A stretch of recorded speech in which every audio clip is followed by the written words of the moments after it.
Salut à tous les amis, avant de visionner la vidéo, je vous invite à vous abonner à la chaîne et de liker, ça fait toujours plaisir d'avoir du soutien. Enfin bref, je vous laisse, bon visionnage. Alors les amis, débrief du match qui vient de se terminer entre le Barça et le FC Valence, match capital pour le Barça, puisque le Real ainsi que l'Atlético Madrid avaient gagné. Alors le Barça, on va parler du 11.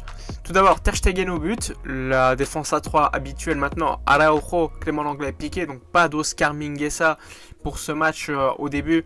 Ça faisait quand même assez longtemps qu'on ne voyait pas Mingueza ne pas être titulaire dans cette équipe, donc Araujo a été préféré à Oscar Mingueza. Les pistons habituels, Jordi Alba ainsi que Serginho Dest, donc pas de Sergi Roberto après ses performances honteuses, que ce soit contre Valladolid, que ce soit contre Villarreal, ou encore je ne sais plus quelle équipe, Grenade, et évidemment le milieu de terrain habituel, Frenkie de Jong, Pedri, Busquets, on s'y attendait, et devant Messi, Griezmann, donc toujours pas d'Ousmane Dembélé.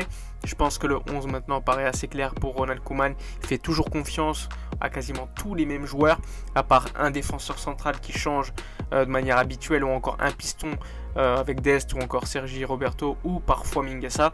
On a un 11 assez classique côté FC Barcelone. Côté FC Valence, pas mal de joueurs surprises.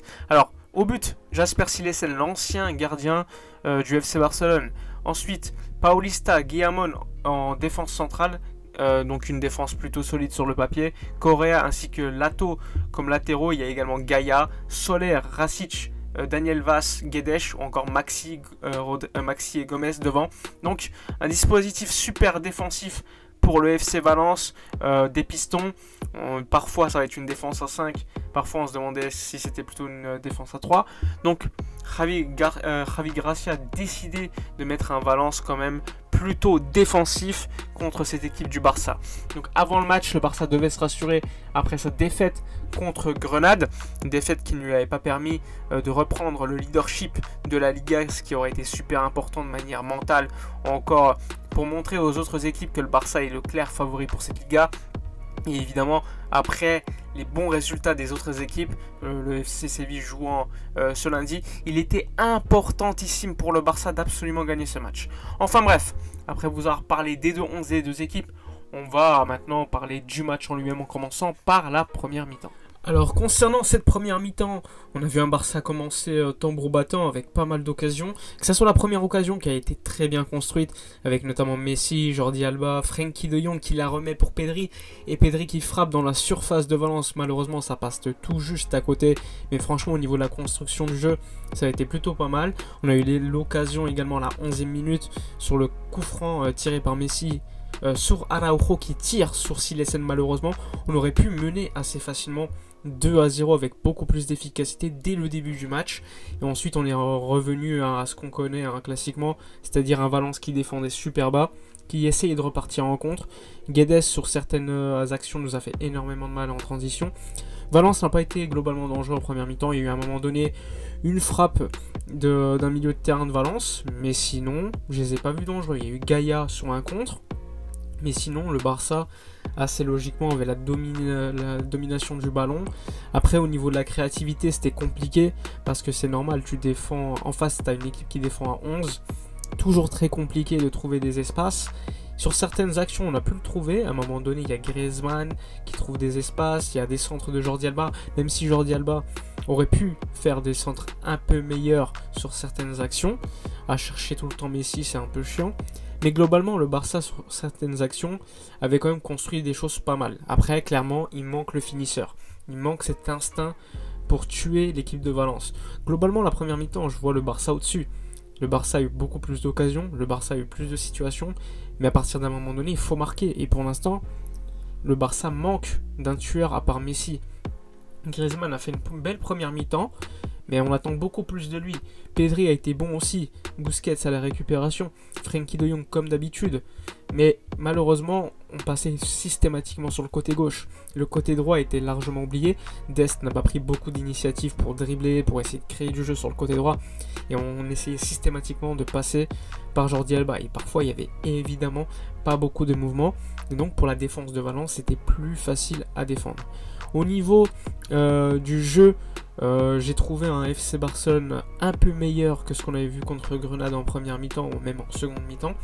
Un Barça qui aurait pu, selon moi, marquer. J'ai vu un Araujo très bon, un Clément Lenglet sur certaines situations en difficulté face à Maxi Gomez, mais ça c'est assez logique parce que Maxi Gomez va chercher énormément de contacts. Guedes c'est pareil, mais globalement la première mi-temps je dirais qu'elle était correcte, même si le Barça peut largement mieux faire, même si le Barça doit faire mieux pour gagner la Liga. Enfin bref, concernant la seconde mi-temps cette fois-ci. Concernant la seconde mi-temps, on a très mal commencé, c'était vraiment un temps fort pour Valence qui a vite concrétisé son temps fort. Il y a eu une occasion, Ter Stegen fait un bel arrêt, donc quand il est sur sa ligne il est parfait, mais ensuite on voit le problème de Ter Stegen ainsi que Clément Lenglet sur le corner qui suit, Clément Lenglet qui suit pas, Ter Stegen qui ne sort pas, et ça fait but pour Valence, et là 1-0, on se dit ça va être une catastrophe, qu'est-ce qui va se passer, le Barça dit adieu à la Liga, etc.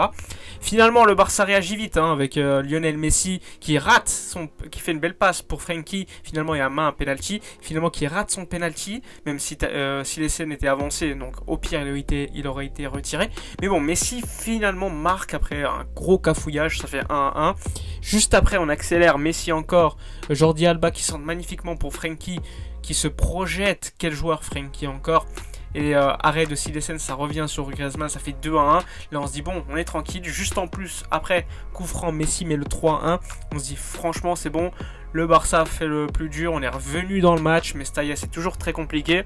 Le Barça est revenu dans un système où bon, il y a eu pas mal de gestion. Il a été rentré, Sergi Roberto également. On s'est dit bon, ça va être tranquille. Finalement, en 5-6 minutes de la fin, t'as Carlos Soler qui te laisse une grosse frappe qui te lâche à 30 mètres. Ter Stegen peut rien faire.